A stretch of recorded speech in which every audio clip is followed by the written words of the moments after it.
as well, and just really have a good think with my families, with the children themselves, and with my team members to sort of understand where each individual child is.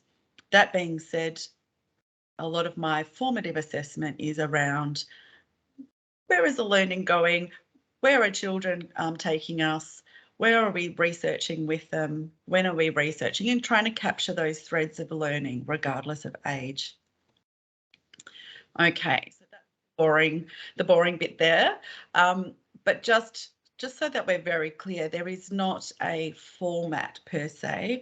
And the wonderful Karen is actually going to send a document out with the recording today that really, it's from a CEQA, and it really tells you what's expected of you. So rather than covering all of that today, it's a great little document that you can have as a bit of a tool when you're sitting down and doing all of this stuff. It's probably not a good word, stuff.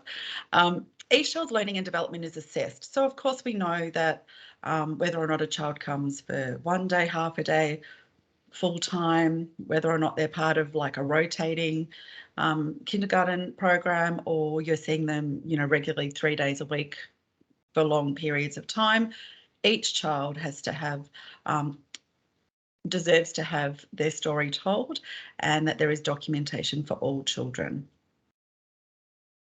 And that we also critically reflect on that. So that's what we're going to be doing a lot today on, okay, if we gather things, why are we gathering it? Are we gathering it to tick boxes, or are we gathering it to progress the learning, to really unpack what's going on, and to celebrate childhood? So that's where I want to aim today. All right. And families are informed. Now, obviously, over lockdowns and things like that, we have become really creative.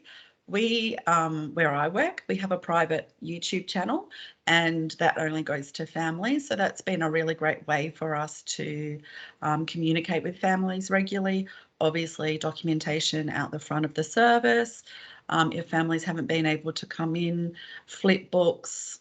Children themselves, my preschoolers are very good narrators of their own experience and learning throughout the day, and they all give their own interpretations, which is always really wonderful, because then that is fed back to us and we go, oh right, so yes, we did actually go on a plane flight to Mumbai yesterday. And we did, and it did take 2 hours, and yes, we stopped at Taiwan on the way back to visit my educator's family. So it's interesting to see what children feed back to us. Okay, where does your inspiration come from? So I am very passionate about documentation, and it comes from your values and your belief. It comes from your life experience. So if you haven't always been an educator, think of the ways that you might have recorded things in the past, how you might record life experiences in your home life. It also comes from contemporary theory. So what do you believe? So what is your philosophy, and where did it come from? And it also is informed by families and also children. And your inspiration, or my inspiration, comes from my joy in the work that I do with children, or the research that I do with children each and every day. So you will see some blurred faces today, because just out of respect for my families, I don't really love to be on a film, so I probably won't be watching this recording back tomorrow. So you may actually see my head cut off, those sorts of things today. So they are my hands, and I'm working with a little person. So the other week we decided that a shed was actually going from our outdoor space, and behind the shed was a beautiful tree that's coming out. So we have pruned those branches with the children, because the children had decided that they wanted to make a tunnel. So we spent many an hour sitting with children, cutting leaves off and just chatting. It's not about the tunnel. The tunnel was actually the children's plan, and we have lots of drawings about what they wanted the tunnel and how they wanted it to look. But the process is where I find the joy, and that's where we find the best observations and documentation. And it's a state of mind. So you have to live it, you have to breathe it, you create it, and then you capture it. So if you're in it, it is much easier for you to capture things along the way. Non-contact time or planning time, it might be an opportunity to pull some raw data together for documentation or to produce documentation, but the actual essence of that and the capturing of it comes from that living, breathing and creating it. So just so that we sort of have some sort of guide. As CEQA does say what documentation is, I thought it was kind of important to sort of clarify what documentation is, and it does actually deepen the shared understanding of each child. If we know children really well, then we're easily able to capture their threads of learning, work out where they're going, what their needs are, what their passions are, what their dispositions are, and then we start to analyse and identify where we can take that learning. So that's clearly what a CEQA says, and that's something that, making learning visible is actually quite easy if you sort of take that all-in approach. So a little while ago, children were very interested we had a lot of children walking to kinder, and then we also had children driving, depends how far away from the service they are. And so children started to document themselves. So documentation doesn't just have to be something that is produced by educators. It can be produced by children, and then we can also capture their learning as well and their ideas. And so I'll show you some more examples of that today. But this little person, this is her journey to kinder, and granted, she lives only about 5 minutes away. When I come to kinder, I go past the trees and a building and the donut shop. I also have to go past school, the traffic lights, the beaver pond, and the sausage dog place. That is where you get your sausage dogs from. And then I'm at kinder. Of course, of course. It's easy. It'd be very easy to get to Indy's house because she's given us a clear a map and clear wording on how easy it is to get to her house. I guess really once we sort of move on from what our requirements are, we need to take that documentation idea a little bit further. So I really rely on the educational project of Reggio Emilia to really clarify that for me. So Laurie Malaguzzi in 1993, so a long time ago, said teachers need to learn to see the children, to listen to them. If you had seen all that I do, meaning that it's not just about an end product, it's not just about what we plan for the children, it's all that they do. So an example he gave is if you were to give a child a bucket of water and ask them to carry it to the sand pit, it's not about the asking and can the child follow the instruction, or does the child get to the sand pit? It's what happens in the middle. So the beginning, middle and end is really what documentation is all about. And that's where the joy is, in the middle bit. It's not at the beginning and it's not at the end, it's in the middle bit. So the child wants to be observed. He used she, but they don't want to be judged. Even when we do judge, things escape us. We do not see things as we are not able to evaluate in a wide way. So if we just take observations and sit in an office and try and interpret them there or assess them in that way, we can miss things. So sometimes it's really important to pull apart that learning on the spot. That being said, kind of like turning everything upside down. The world looks different when you turn it upside down. So we're going to talk about emerging curriculum, emerging learning, and emerging assessment. And emerging almost gives you permission to park things up for a little while sometimes, or to be, to take a new course and an adventure. I think when I first started, I always felt that I was behind. Oh gosh, I'm behind. I haven't done a summative assessment on Karen, and I'm still trying to gather documentation on Barb, and she's been away overseas, and I haven't got everything that I need. If we give ourselves permission to understand it to be something that is continuous, you don't feel behind. You don't feel as stressed, and then that's where the joy happens. So an emerging curriculum is something that is indoors and out. So it's sustainable outdoor spaces that you are not necessarily having to over set up each and every day, and that interconnects with the indoors. So they kind of are talking to each other. They're not mirror images of each other, but they're talking to each other. So the documentation shouldn't just be on all of the walls indoors. It should also exist outdoors, because if you're using it as a tool for memory for children to go back and revisit, or you're using it as an opportunity for a different group of children or a different group of educators to see what learning and play has happened there, it can't just exist for families, it can't just exist online, and it can't just exist indoors. So what does it look like? At the different to a service that is ongoing, where I work currently, we have enrolments at the beginning of the year. So we often have a large cohort of children that perhaps I don't know a lot about yet. So we always have a bit of a plan. So we have a plan for indoors. We actually design the space in such a way that we have the bones. So the bones are all of the black lines. Then we add resources, and then we add the provocation, so that invitation to play, and that's where all of the post-it notes are. So I thought I would just offer some of our ways of actually exploring things as well. And this is obviously our outdoor space, so we give equal time to design, thought, observation and documentation in both indoors and out.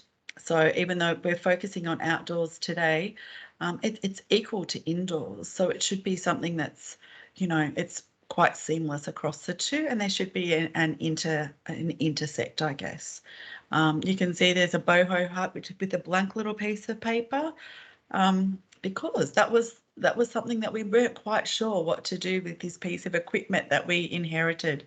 So I've left that blank for you, because obviously we did move on from that. But yeah, it was quite challenging at the beginning.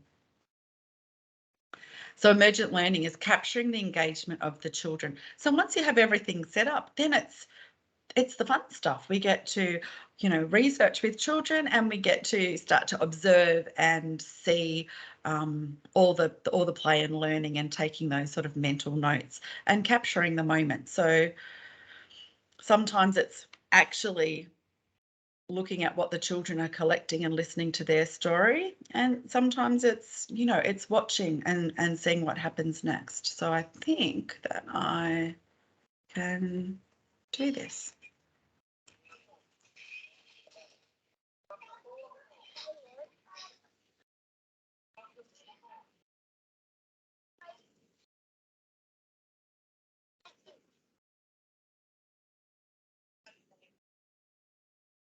So this little person had tried for 3 weeks to jump out of the tree, and we couldn't see a little person off to the left, like clapping, and he finally worked it out. So I have not just one little snippet of video, I have 3 snippets of video that I can, upload to their families, or I can put in a YouTube clip, but I can also celebrate with him, and I could also, assess his persistence and his resilience, and, that celebration of, gosh, you made it. And that's really what he wanted to be, where he wanted to be.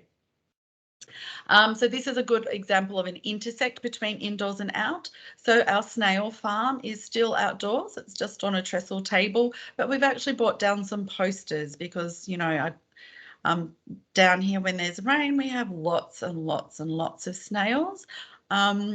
And as adults, we actually need to celebrate children's joy and interest in snails, even though we might not be as pro snail as children are. So the children were collecting little baby snails, so little tiny, tiny, tiny snails, and then making a home for them. And then from there, we started to investigate. Well, where does the slime come from? That's shiny stuff. Where does that come from? There were little snail races. So the learning just went on and on and on and on. How do you document that? Well, we tend to document it in a spiral. So you may document it in a different way. We like to to sort of see things in an ongoing, emerging sort of way. So we tend to do it in a spiral. It doesn't need to look pretty. That was pretty for this PowerPoint, but it doesn't need to look pretty. It is just really simply documenting everything that's gone on. And it might be in relation to a particular strand of learning or a particular topic or a particular interest of children. But when you tidy it up into something fancy, you tend to either embellish or kind of change things up a little bit. So I wanted to show you that not everything needs to be beautiful. It's raw data. It's actually informing your pedagogy and where you're going to take the learning. So a spiral plan for us is a journey of growth. It might be for you, you might be doing webbing, you might be doing you might be doing a different form of, but we tend to take. So someone's just come in. If you could put yourself on mute, that would be terrific. Thank you.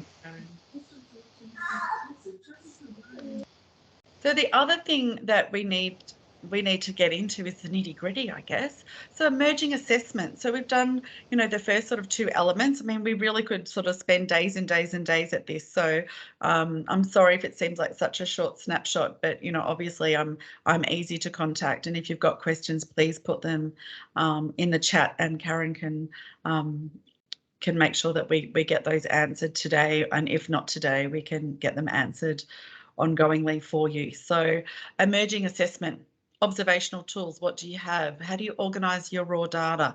I have a very tidy office. The organising raw data component of it, not so tidy. I have little bits of children's work. I might have photocopies of their work. I might have little pieces of paper with narrative on it.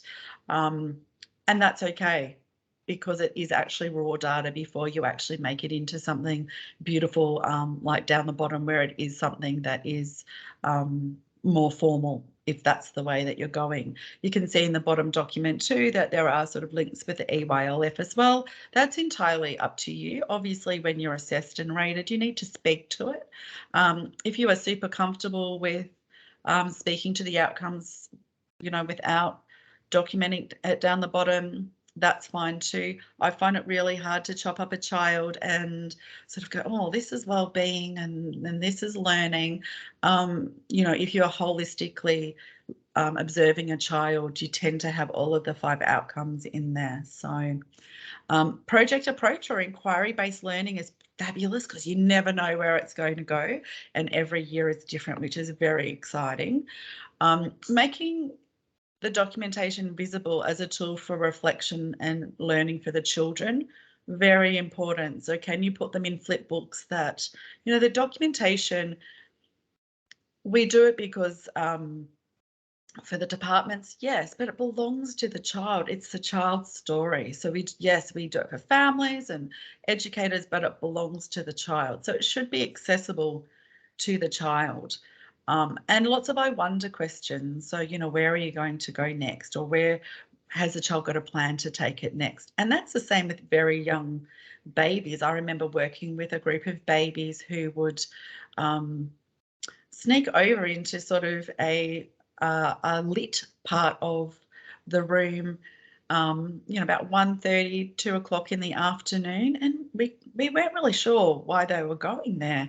But what we did work out is that particular space in the room was where the sun came in, and it made the floor warm. And when you're a baby and you are on the floor, why not? That's the best place to be. So from that, we did hang things like sun catchers and things like that to add some light onto the floor. But all children are communicating ideas and thoughts to us, and it's up to us to try and capture those strands. So what do you know about, so before you start observing, what do you know about the child, and what is the history of the learning and that sort of ongoing? So how is the child progressing, and what do you know about that progression? So how does it look within the learning environment, but also outside? So chats with families, but also, what are their motivators? So really gets that child, you know, engrossed and captivated? Are they kinesthetic learners? Are they really enthralled at a mat time because it's where they get to hear everybody's voices and express their own? So that's what we're looking for, are those motivators for learning. And when I say mat time, I'm talking about like outside as well. Are you know, there little group times outside, or is there an opportunity to sit down with a couple of children in small groups? What motivates their engagement and learning? And the other thing that I think is critically important is the theory of flow. So opportunities for uninterrupted engagement. So when you're looking at the rhythm of the day, that we're not constantly interrupting. Okay, need to change your nappy. Okay, we need to have snack. You know, that is why informal morning tea is really popular, because when children are ready to pause, they may be ready to eat. It also helps them become attuned to, you know, what they need for their bodies. But that sense of flow is really important. And we've all been there. I remember when I was young and mum would say dinner and go, coming, we're on dinner. Yeah, won't be a minute. I have no recollection of saying coming, I'll be a minute, because I was so engrossed. Um, but yeah, it's that interruption. So sometimes it's not appropriate to take a photo of a child because we're interrupting them, or we might want to document something on paper because if we do take a photo, it interrupts their learning. It doesn't mean we can't remember it, or we might take, you know, some video which is less intrusive, or we might take a photo from further away. We really need to give children long periods of time outdoors where we're not interrupting them, and, you know, having so much routine embedded in the day that we're not getting time. So good old Csikszentmihalyi talks about that theory of flow. So this is a good example of some non-interrupted time and not imposing, oops, sorry everyone, and not imposing by, you know, photo.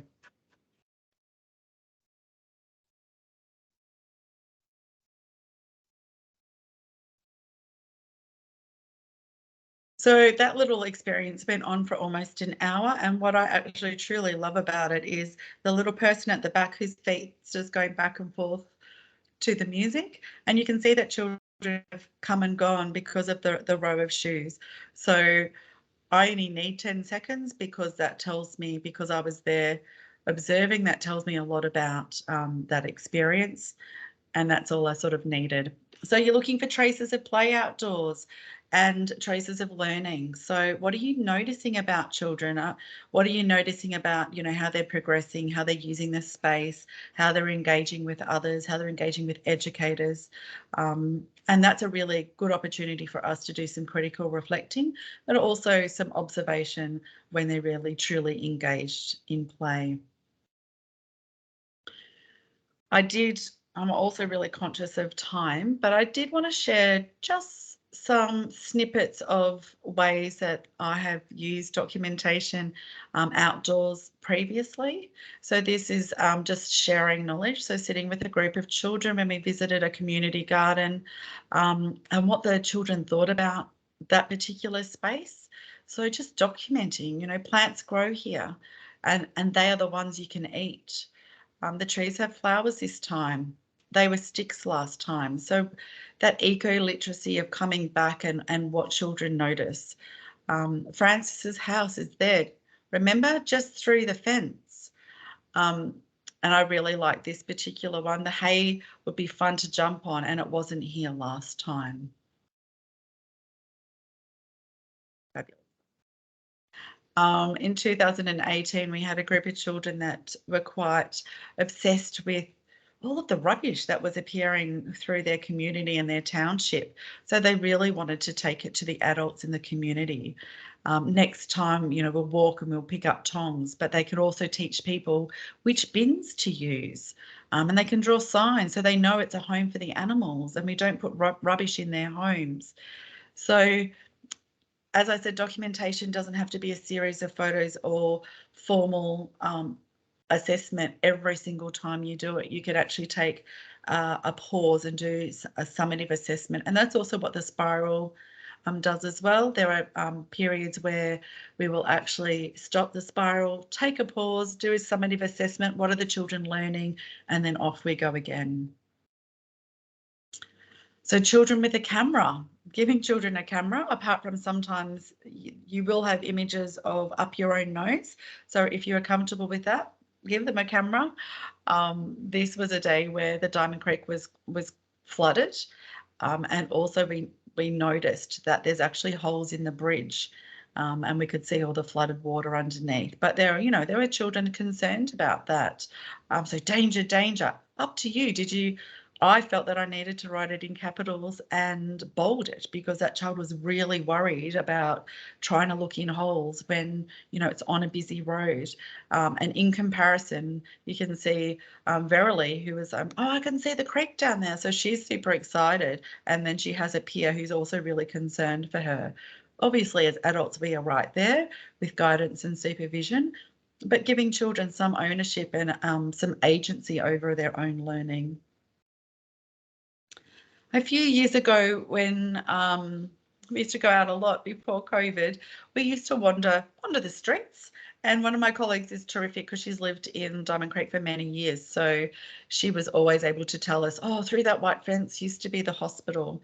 But we used to get to this house and the children would always be really intrigued because I think they asked what the name was, but also the creeper that was always over the front and it would change colour.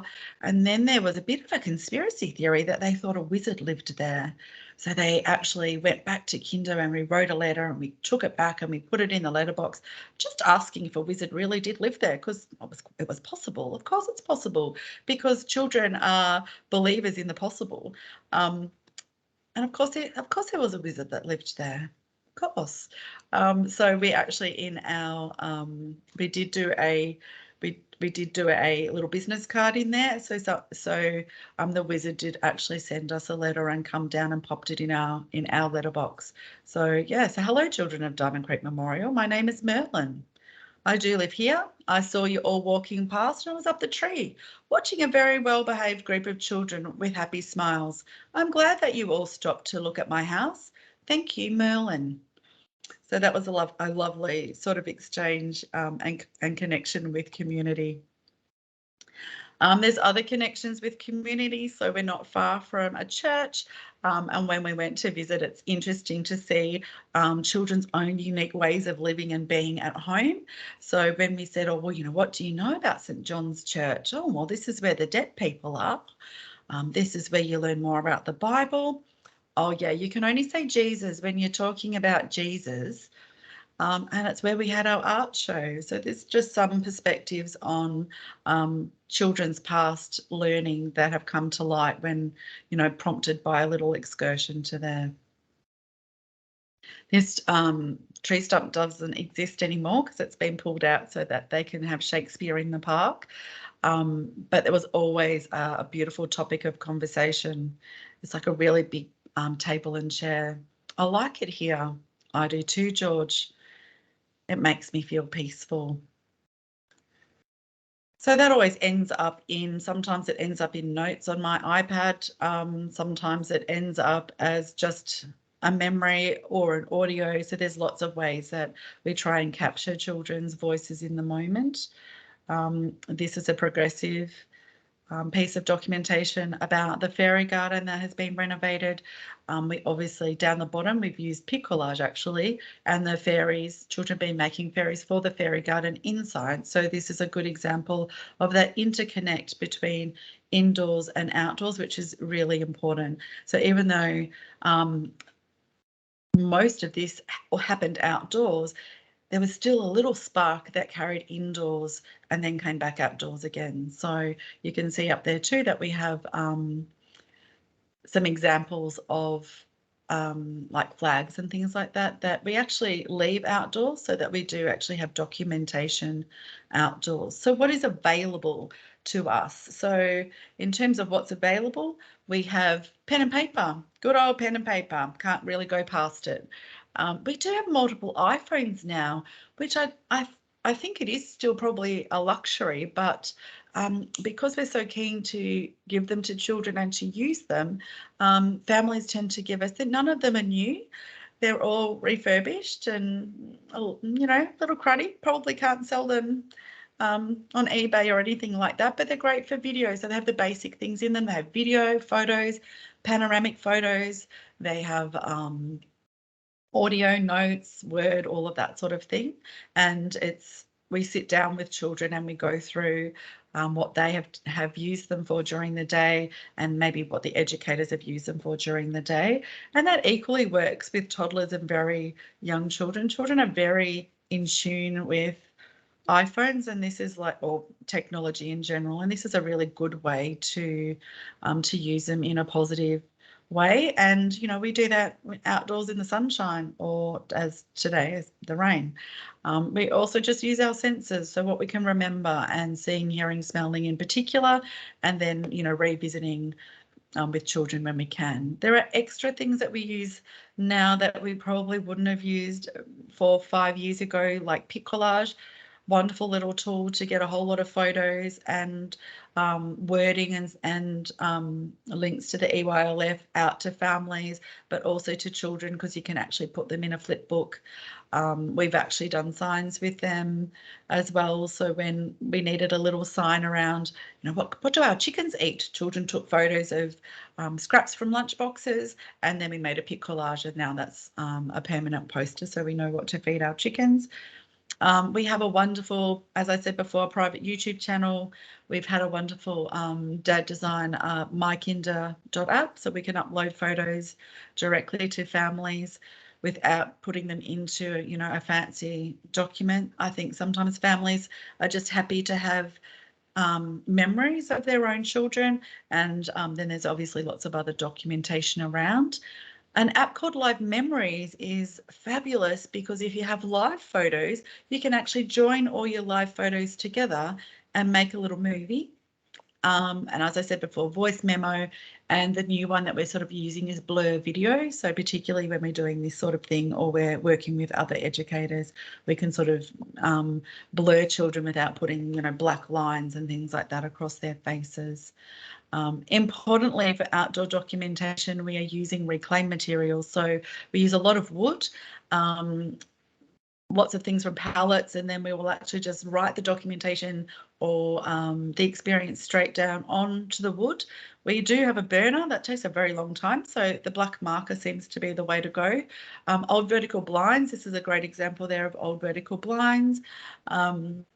It was a bit sunny. I actually ran into Kinder to take that this morning. It was a little bit sunny.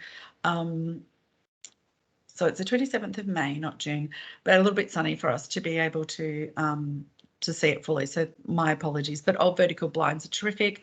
Heavy cardboard from Reverse Art or families, and old overhead projector sheets, if you can get hold of those, terrific, because you can actually clean them off after you've used them. So you can take a photo, clean them off, and they're waterproof when you take them outside.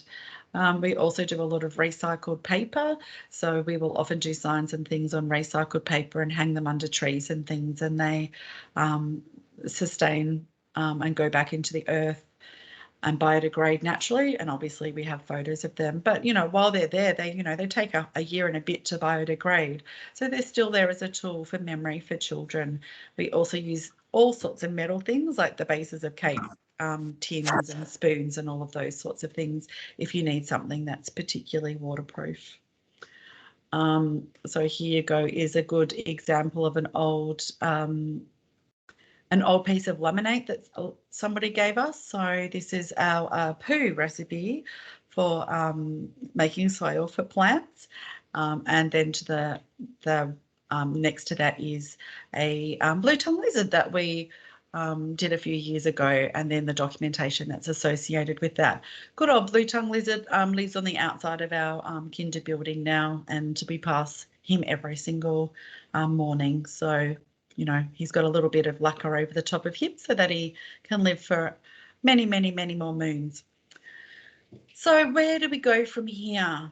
it's a great opportunity to really think about, once you've started documenting and maybe doing some documentation that lives outdoors, what sort of challenges you about the outdoor space in terms of documenting children's learning and leaving it out there?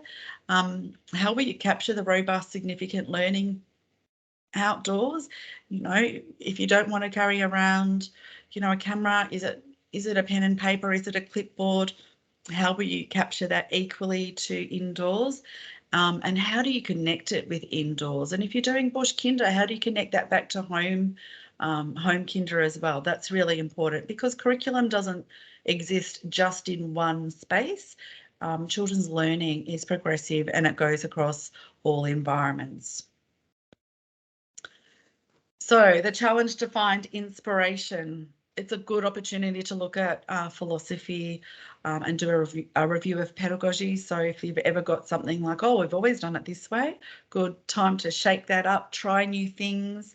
Departments are very forgiving at the moment. They know that we have been highly challenged, and people are leaving the field and we have new people coming in. It's a great opportunity, even if assessment and ratings looming, to shake it off and just try new things, because if the department can see that you're actually trying new things and progressing, then that's really what they want from us. And making sure that children are agents of change, so that children are really do have a voice in your documentation, because as I said before, it really belongs to them. It's their childhood that we're recording.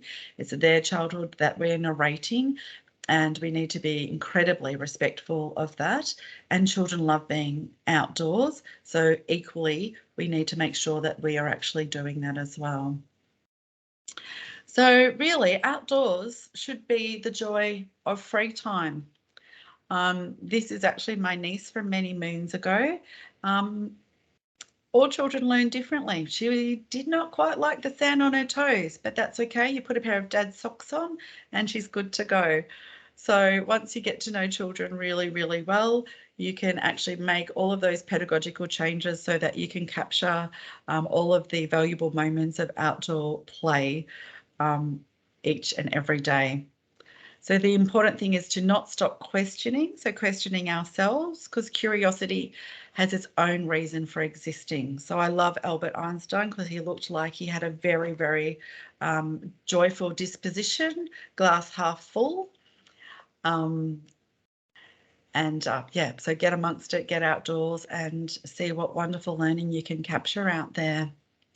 So that was documentation outdoors very, very quickly in an hour. So I hope I have given it due respect and credit and answered some of your questions, but really happy now, Karen, to make sure that we are capturing those questions from our participants as well. Now's the time, people. If you'd like to, please put in your questions into the chat. That would be terrific. But I was thinking through the process while you were talking, Bron, and I love the saying that you had, designing for joy. I mean, even to put those words into our practice, I think is just, it self-perpetuates itself then. One thing I really picked up was, personally, you don't have to, that recording doesn't have to be neat. Sometimes we're all about the process and forget that we can actually just let it go as well. Well, and it children doesn't have to be neat. No, certainly not. And I was wondering as well, how important is it to engage the parents in the documentation and that recording and all of these experiences and within that process of documentation? And how do you share that with them?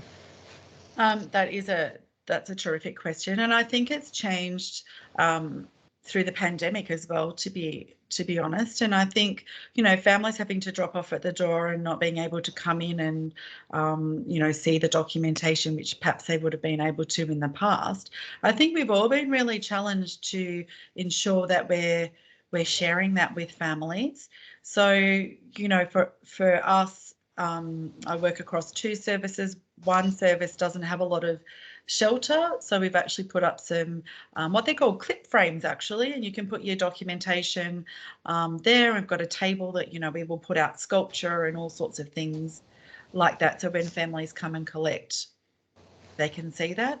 Also, working families aren't always coming to your service. We see a lot of grandparents, aunts, uncles, other families bringing children. So that sort of snippet of 10 minutes or so of a mixture of photos, children's voices and videos through the private YouTube channel, which is really easy. You use iMovie and then you just upload it. It's super simple.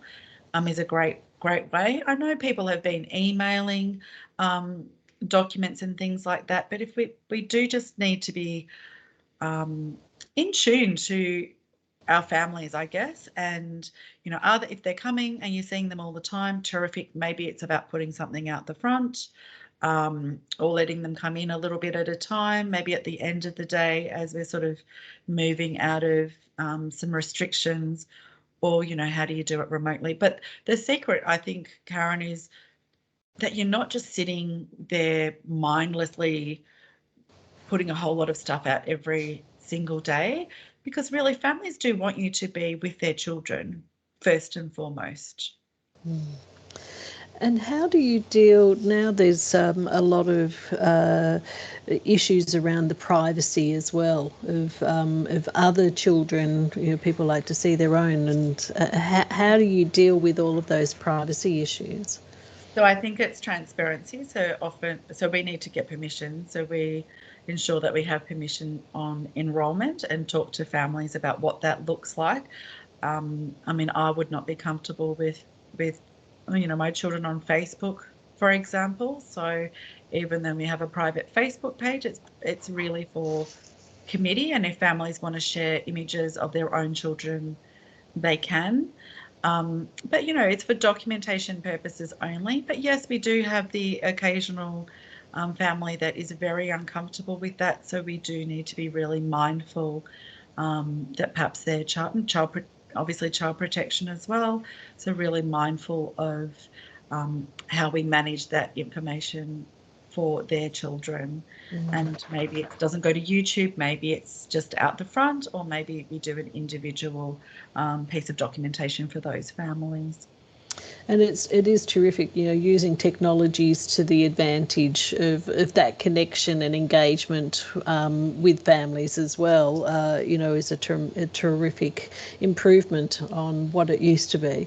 So And you can see the engagement, Karen, because with a YouTube clip, you can see if it's, you know, if you've got a group of 23 children and the piece of documentation you've sent through YouTube has been hit 88 times, then somebody's liking it. yeah. So that's also really nice for educators to know that people are actually, you know, connecting with it as well. There's some lovely comments in the chat, Bron, and thank you. There's Kelly is saying thank you for sharing some of the great ideas and reminders as well as affirming what we are doing. And it's terrific to hear that you are already doing these great things. There's another comment from Nazim that they love the spiral method of documentation, and I think that's great too. Just having that movement, and you know, it is continuous. And Russia is saying thank you for sharing amazing and useful information. They also love the idea of the outdoor design and spiral pattern. So that's been really terrific. So you've answered people's questions, Bron. So thank you so much. No problems. And I think, you And know, with the spiral, we do have to follow that cycle. We have to show a cycle of planning. So with the spiral, we do still do observations and obviously interpretations, but it's not necessarily in the traditional order of things. So it gives you a little bit more flexibility to, I'm just going to implement something straight away rather than or you might, you know, have a provocation that you want to introduce to children rather than that observe, interpret, plan, So Kim's asking, how important is it to have consistent play areas outdoors for familiarity? that's a great question. I think it's important. I think it's important for children to have a trust in where and how to resource themselves. And I think if you are changing spaces like you would do with indoors, to include children in that. Or, if you have made a change, so you saw the little video of the children with the drums. We have aftercare, so we had children in aftercare design that. But obviously, some of our children weren't present, so we did go out and we sort of had like a grand opening. They need to have that sort of familiarity with those spaces. So whether or not you change them, and sometimes it's not changing them completely, it's just adding some provocation or changing the resources. But yeah, surprises in small doses, I think. For all of us. For all of us, yes. Thank you so much, Bron. Your time is precious, and thank you for taking your time to share this wealth of information and expertise with us again today. And we'll be sending out a recording of the session today, and also of the presentation. So that'll be coming out to everyone who registered tomorrow.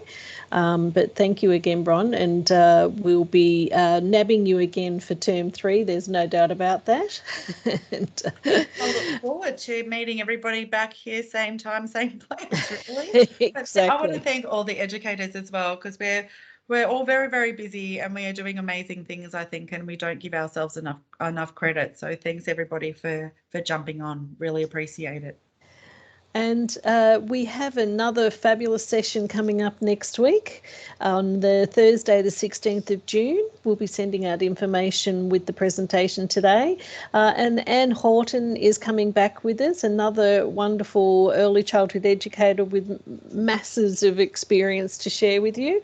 And she will be talking about intentional teaching in natural environments. And it will be a presentation about defining what a natural environment includes in a play-based setting, but also highlighting the potential curriculum links for supporting children's learning. And obviously some practical suggestions. I think that's great too, Bron. What you provide is this real practical, hands-on experiences for people, and that's just great. So thank you, everyone. Thanks for being here. We hope to see you all again next Thursday. Stay warm wherever you are. And just remember, keep that joy in your practice. And thanks for reminding us again, Bron. And we'll see you again soon. Bye, everyone.